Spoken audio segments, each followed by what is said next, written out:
Hola Nacho, Nacho Torreblanca. Con la situación que estamos viviendo, solamente podemos hablar lógicamente de Ucrania. Ya estábamos tardando en hablar, teniendo en Consenso Regeneración a Nacho, un politólogo, escritor, experto en geoestrategia y en relaciones internacionales, política internacional. ¿Qué tal, Nacho? ¿Cómo estás? ¿Qué tal? Pues encantado de estar con vosotros, pues preocupado y concernido como todos, ¿no? Por esta situación tan brutal y a veces parece tan irreal, ¿no? A la vez, ¿no? Tan sumamente real y a la vez tan sumamente parece ficticio, ¿no? Que estemos todavía en el corazón de Europa teniendo que vivir, ¿no? Estas maneras, ¿no? Y estos modos y estas visiones de la vida. Un poco apenado, creo, como todo el mundo. Pues sí, claro. Nacho, quizás podríamos empezar que nos hicieras un, bueno, se me ha olvidado decir en la brevísima introducción, Nacho ha trabajado y trabaja en los medios de comunicación, en los medios más importantes de este país, lo ha hecho en El País y lo ha hecho y lo está haciendo ahora en El Mundo. Nacho, ¿podrías hacer un breve resumen de dónde estamos ahora con el tema, me vas a permitir, Unión Soviética-Ucrania? Pues efectivamente, yo creo que es muy importante que entendamos, porque parece que hay mucha gente que habla de una especie de predestinación geopolítica, ¿no? De que la geografía nos condena al conflicto y por lo tanto, aunque hay muchas claves de relaciones internacionales, de poder y de lucha por el poder y de esferas de influencia, pero yo creo que es muy importante que no solo tengamos esa perspectiva, porque de acuerdo con esa perspectiva y utilizando el argumentario de Putin, deberíamos estar todos en guerra con todos todo el día, ¿no? Porque con todos nuestros vecinos, por razones históricas, pues España con Portugal, España con América Latina, España con Francia, Francia con Alemania. Es decir, la geografía no es un destino, en las relaciones internacionales, aunque haya muchas teorías y teóricos que parece que piensen que esto reivindica esa manera suya de pensar. Tenemos que pensar también en los regímenes políticos, ¿no? Las democracias no van a la guerra entre ellas. Las democracias son pacíficas, ¿no? Tienen opiniones públicas, tienen líderes que son responsables ante ellas. A veces sí que van a la guerra con otras, con dictaduras o con regímenes autoritarios, pero raramente lo hacen entre ellas, ¿no? Y por lo tanto, esta variable o esta dimensión es muy importante, porque lo que tenemos enfrente no es Rusia, no es Rusia, es Putin. Y creo que eso es muy importante, ¿no? Y no es una personalización para simplificar, sino que realmente el régimen construido por Putin, su manera de conducirse, su visión es la que está determinando esto. No tiene Rusia por qué conducirse así, ¿no? No es inevitable ni está destinada a estar en confrontación con Europa, ni muchísimo menos cuando además, como hemos visto, pese a todo lo que se dice, no hay países en el mundo más desmilitarizados que los propios europeos, ¿no? ¿Cómo podemos ser una amenaza, ¿no? Estos países europeos que les cuesta tantísimo esfuerzo, ¿no? Galvanizarse y ponerse en modo de conflicto, no son una amenaza realmente. Esa amenaza que ve Putin está construida realmente en su interior y en su cerebro y en algo que explica muy bien, que los europeos entendemos muy bien. El nacionalismo es la guerra. El nacionalismo es la guerra. Sobre todo si piensas que tu país nació en otro sitio, como le pasa a Putin, ¿no? Que los orígenes de tu país están fuera de tus fronteras. Eh, y eso es muy importante, ¿no? Casi todas las fronteras que hay han sido tocadas, modificadas a lo largo de la historia. No hay coincidencia entre lenguas, identidades, naciones y estados, ¿no? Si redibujamos el mundo de acuerdo con esta filosofía de Putin, será la guerra permanente de todos contra todos. Muy interesante, Nacho. Yo por eso quería charlar contigo, porque si algo yo veo cuando tú escribes es que dices cosas diferentes. Y fíjate que estamos todo el día escuchando noticias, ¿no?, sobre este drama, Y has dicho tres cosas que no las escuchamos normalmente. Una, que la geografía no es un destino fatal, ¿verdad? Y lo has razonado bien, porque entonces estaríamos en guerra, ¿verdad?, con todos nuestros vecinos, que el que tenemos enfrente es a Putin y no a Rusia, y que en efecto el nacionalismo es la guerra, en eso no ha sido original, es así, así es, pero sí que sobre todo si piensas que tu país nació en otro, ¿no? Qué interesante. Oye, Nacho, yo te quiero hacer una pregunta ya entrando absolutamente, ¿verdad?, en el asunto. Max Weber decía hace más de 100 años que cuando importas un producto, importas también las condiciones de vida del país productor o exportador, ¿no? Y entonces ponía el ejemplo del grano que tenía que importar Alemania. Y dice, podemos importar el grano en Argentina, barato, o el grano en Estados Unidos, caro. Si lo hacemos desde Argentina, se enriquecerán 4 y a esos 4 les venderemos algún producto alemán. Pero si lo hacemos con el grano caro de Estados Unidos, pues entonces se creará riqueza, se crearán rentas que finalmente no serán 4 quienes nos compren los productos alemanes, sino serán cientos de miles, ¿no?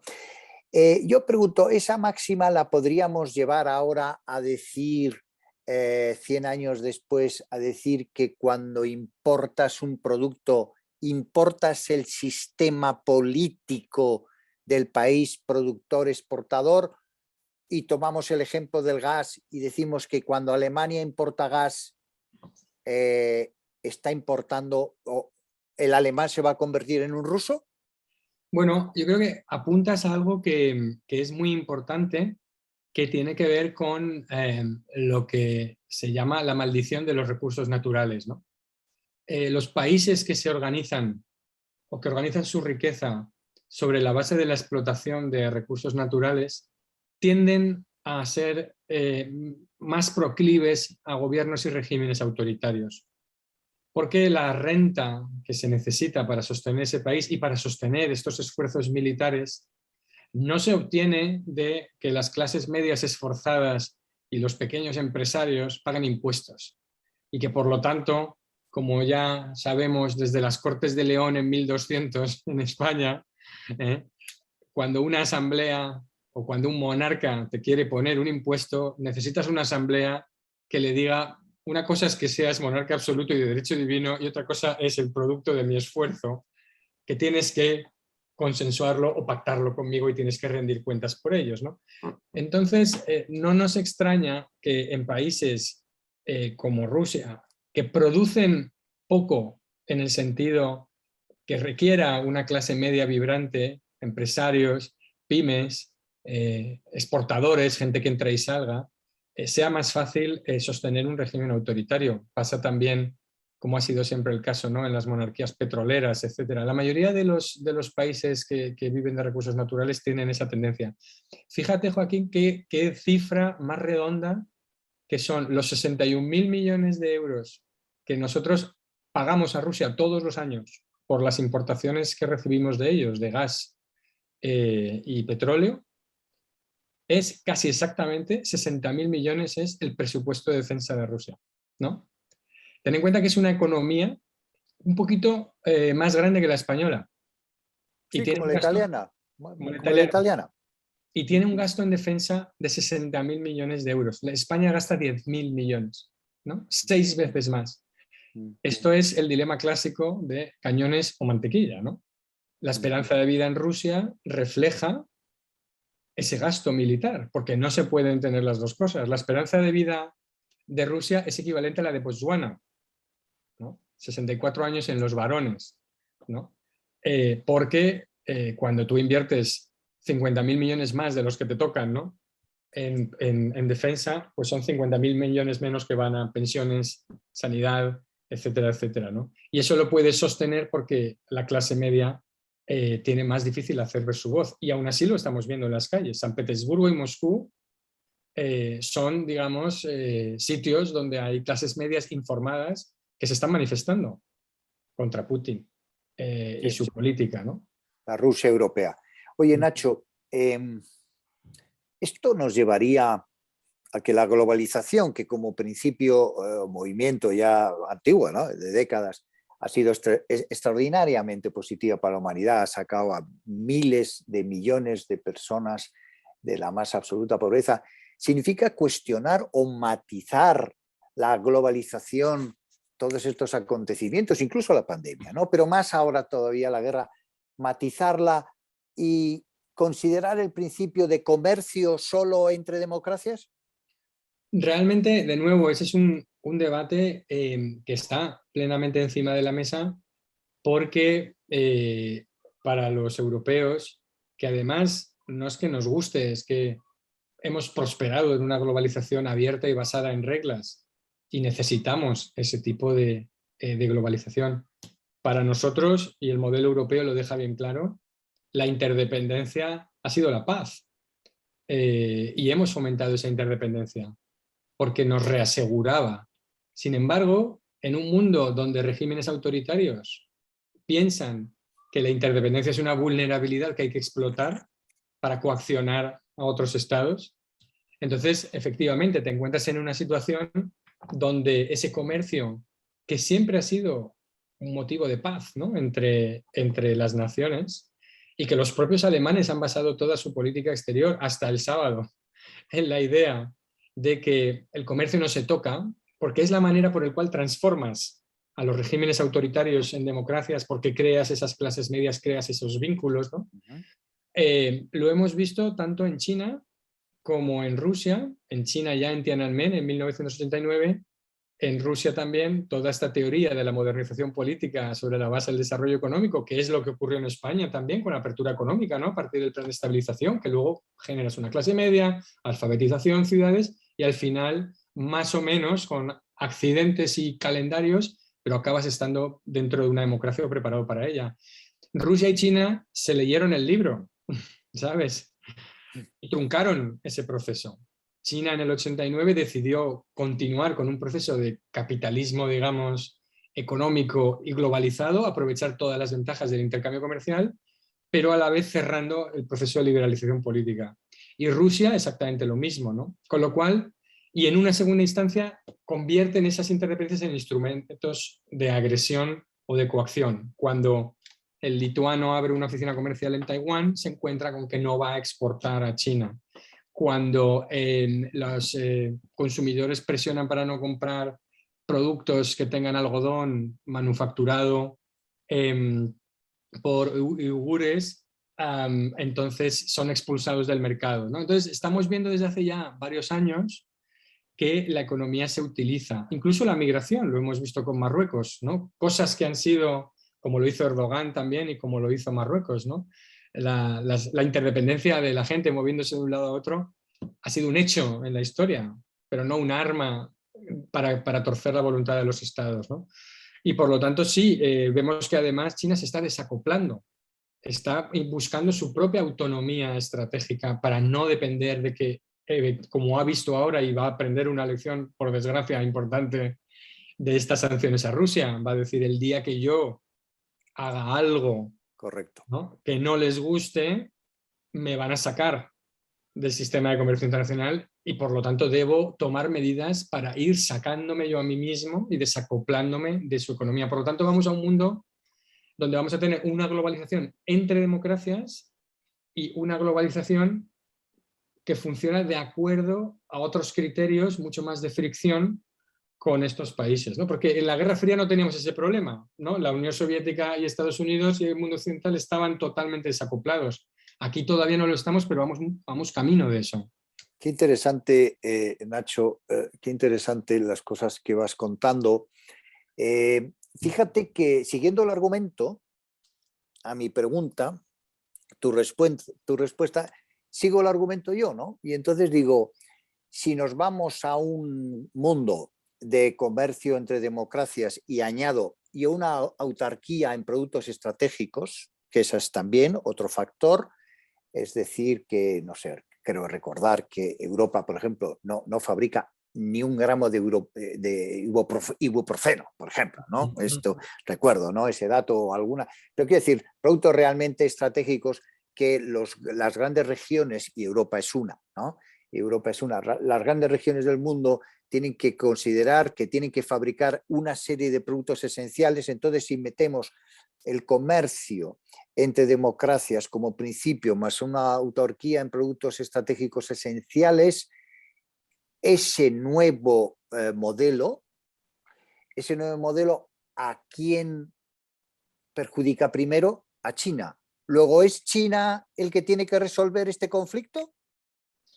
Bueno, China yo creo que es muy interesante porque estamos especulando con cuánto supo China y qué supo de los planes de Putin cuando una semana antes de la invasión habían firmado una alianza estratégica, ¿no? Para reordenar el mundo de acuerdo a principios de multipolaridad y de acuerdo a sus propios intereses. Le dijo Putin a Xi que iba a ocupar Ucrania, le dijo que lo iba a hacer, pero que no se preocupara, que en 72 horas lo habría resuelto. No se lo dijo. Esto es muy interesante porque realmente ahora China se encuentra en una posición algo incómoda, porque si el plan de esa alianza era este, que era el de, es una manera de generar mucha inseguridad a todos los demás y de generar oposición.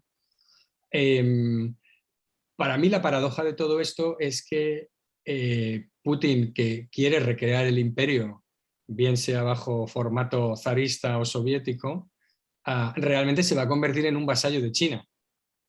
Se va a convertir en una super Corea del Norte.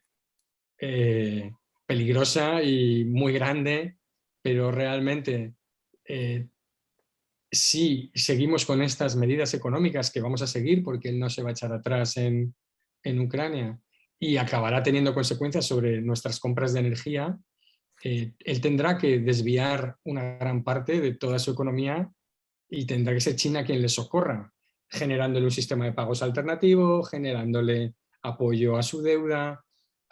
Vamos a ver si en vez de dolarizar tiene que convertir su moneda o pegarla al renminbi, ¿no? Por lo tanto, eh, eh, China se está comprando un problema, ¿no?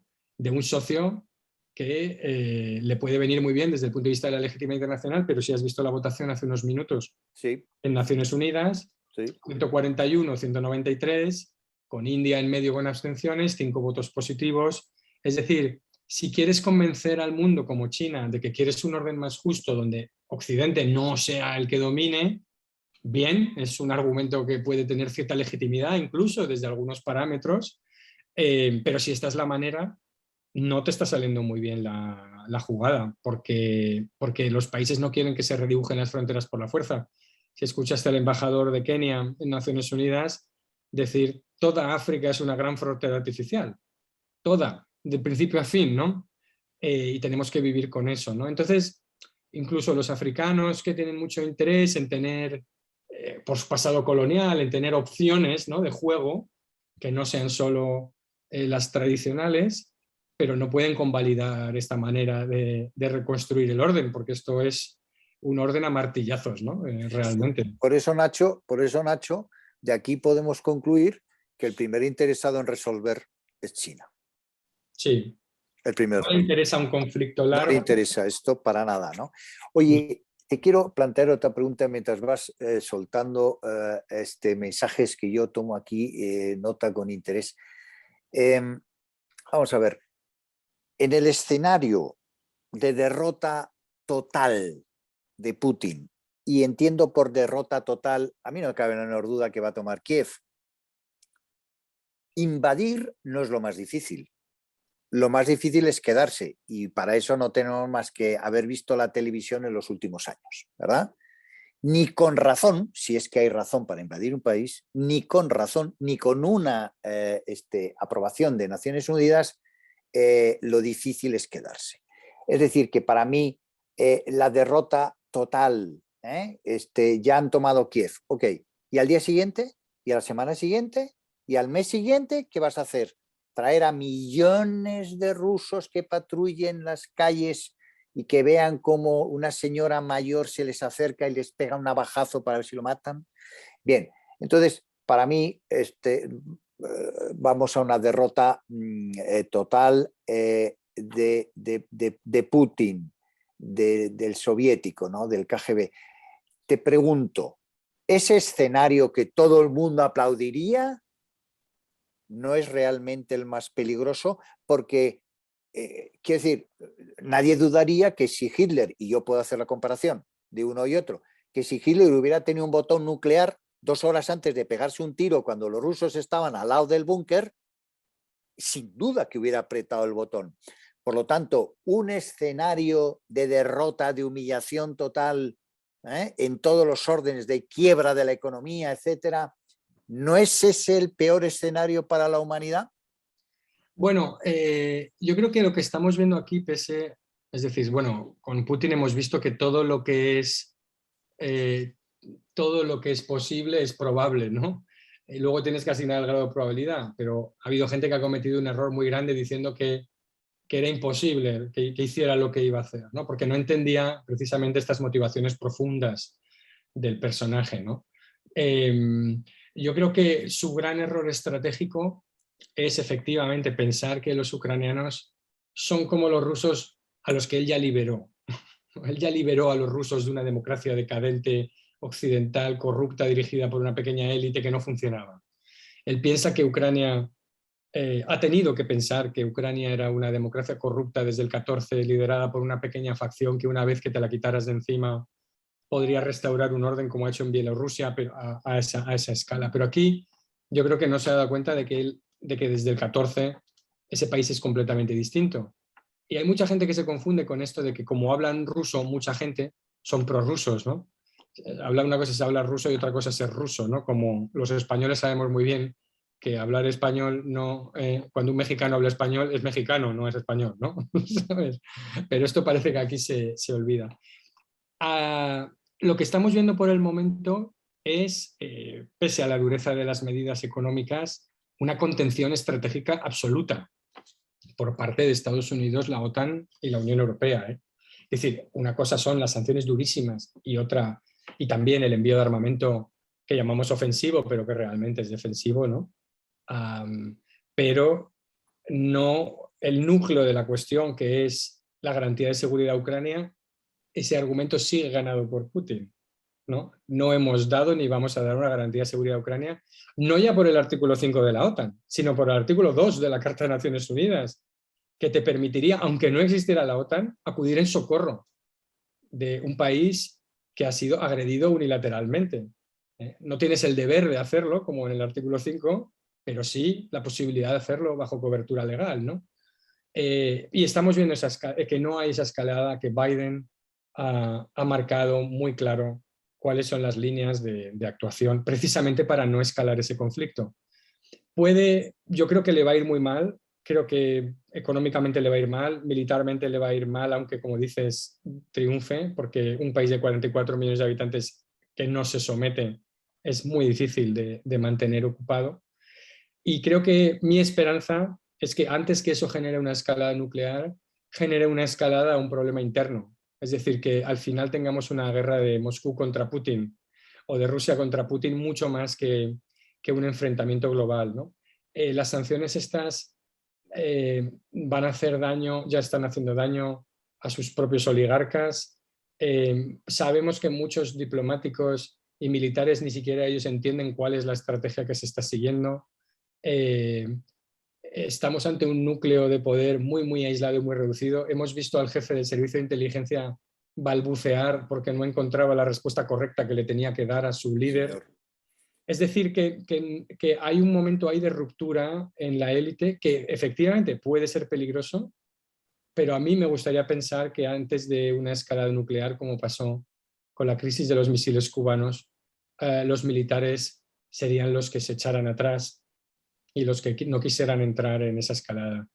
Se conocen, los estadounidenses y los rusos se conocen, tienen una cultura estratégica y entienden perfectamente cuáles son las claves. Una cosa es la retórica, ¿no? Pero otra son las cosas de comer, que los militares que llevan, ¿no?, desde el año 45 escuchándose y hablándose entre ellos, pese a todos a la Guerra Fría, estén dispuestos a ir por ese camino. Yo quiero pensar que no y que antes acabará Putin con sí mismo que Putin con nosotros, ¿no? Muy interesante, Nacho. Vamos a ver, vamos a ir cambiando un poquito de prisma ya para acabar. Has mencionado antes, ¿verdad? Incluso los grandes dramas como este, ¿no?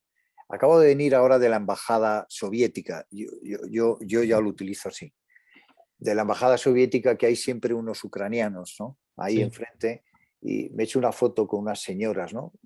El 90% mujeres, Mm. 90% mujeres, me ha llamado la atención.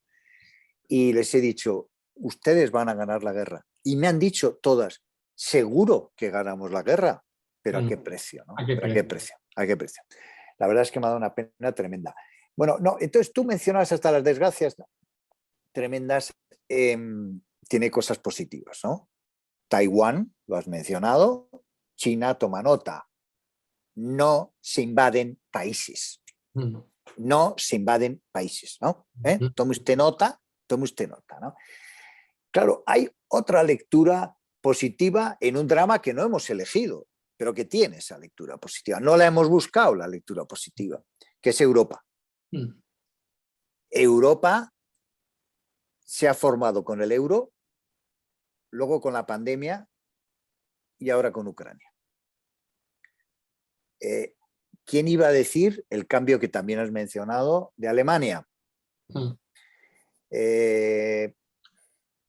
¿Eres positivo en cuanto a la integración y lo que esto puede ayudar a la integración europea, un ejército europeo integrado en la OTAN, más fuerza para un ministro de Exteriores, un Borrell reforzado? ¿Eres positivo? Sí, al final, como ha dicho alguien con bastante ironía, pero con muchísimo acierto, vamos a hacer, al final, Putin va a hacer grande a Europa otra vez, ¿no? Es decir, ha desatascado todos los cuellos de botella que teníamos en la política europea. Teníamos un cuello de botella importantísimo en la política de seguridad y defensa, precisamente por ese bloqueo, fundamentalmente de Alemania, aunque otros también se resistían porque pensaban que cuando les estábamos obligando a elegir entre la Unión Europea y la OTAN, ¿no?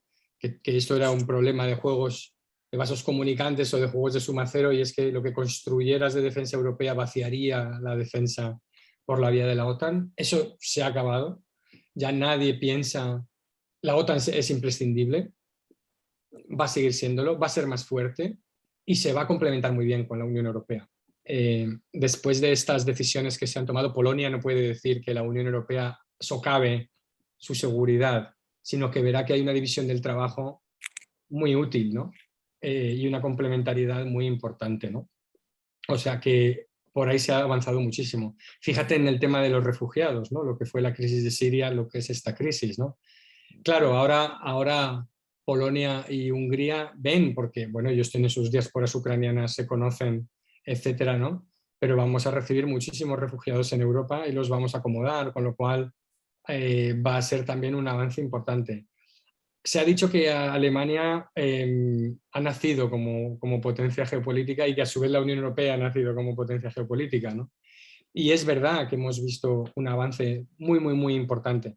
Con todo, yo creo que tendremos muchas más posibilidades de tener una pequeña fuerza de intervención rápida, que es en el fondo a lo que estábamos aspirando desde hace tiempo, y es que pudiéramos hacer cosas por nosotros mismos como Sahel, como Mali, ¿no? Como nuestra propia retirada de Afganistán. Es decir, no, la ambición europea no era generar una fuerza alternativa a la OTAN, sino tener su propia fuerza para situaciones en las cuales la OTAN no estuviera interesada o no fuera capaz de actuar, ¿no?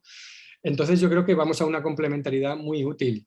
Hemos visto esa revisión de doctrina de seguridad en Alemania, pero fíjate Suecia y Finlandia también hasta qué punto, ¿no? A mí incluso si miras el mapa con un poco de detalle, si Rusia se quedara en Ucrania, para todo esto que nos han hablado de la ampliación de las fronteras de la OTAN, lo que sería una ampliación de las fronteras de Rusia al corazón de Europa brutal.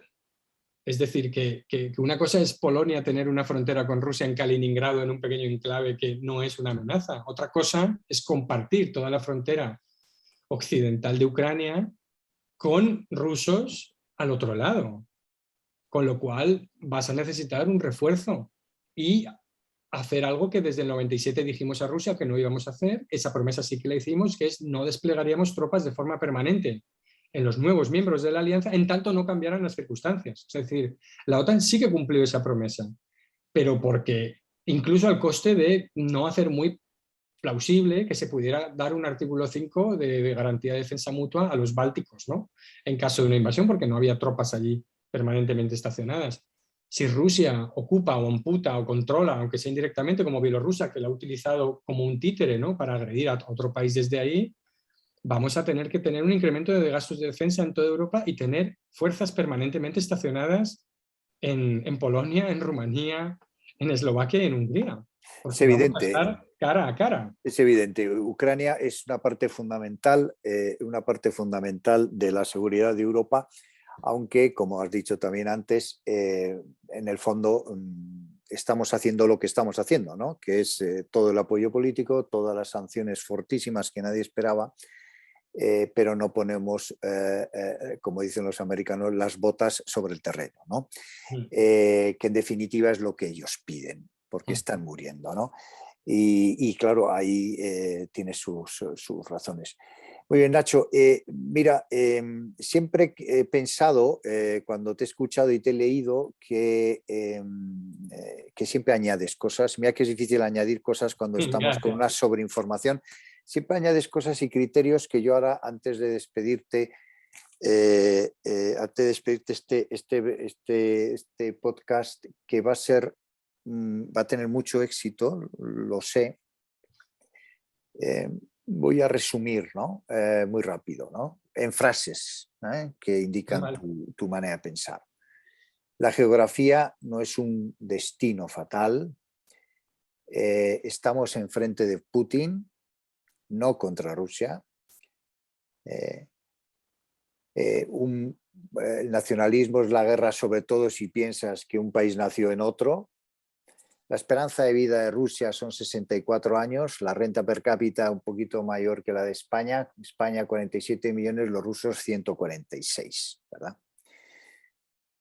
Putin, esto es muy interesante, la clave China, Putin un vasallo de China, como Corea del Norte, el payaso en Corea del Norte.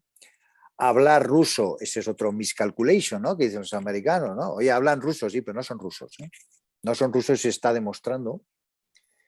Hemos hablado del comercio entre democracias y lo que esto supone para la globalización, para los intereses de China, primer interesado en resolver este asunto, y yo creo que por ahí tiene que venir las conversaciones entre Ucrania y Rusia. Yo creo que no tienen absolutamente, ¿no? Eso lo único que busca una rendición total, ahí no se va a llegar a nada, pero sí China.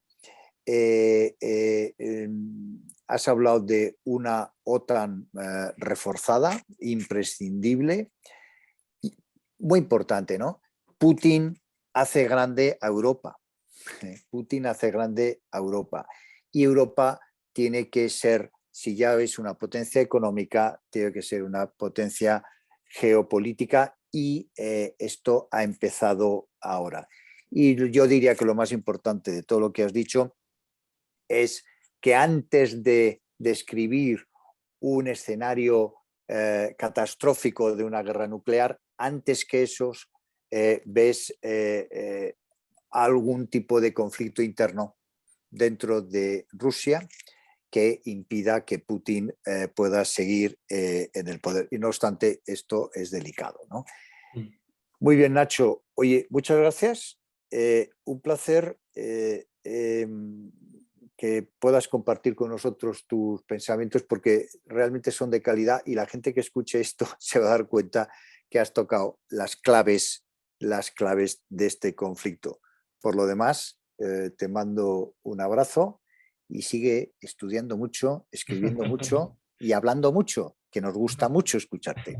Bueno, pues muchísimas gracias a vosotros, a todo el mundo que nos vea de Consenso y Regeneración. Sabes que apoyo muchísimo el trabajo que estáis haciendo y lo valoro muchísimo, me parece imprescindible, y estoy a vuestra disposición. Contad conmigo, será siempre un placer. Os mando un abrazo a todos. Muy bien.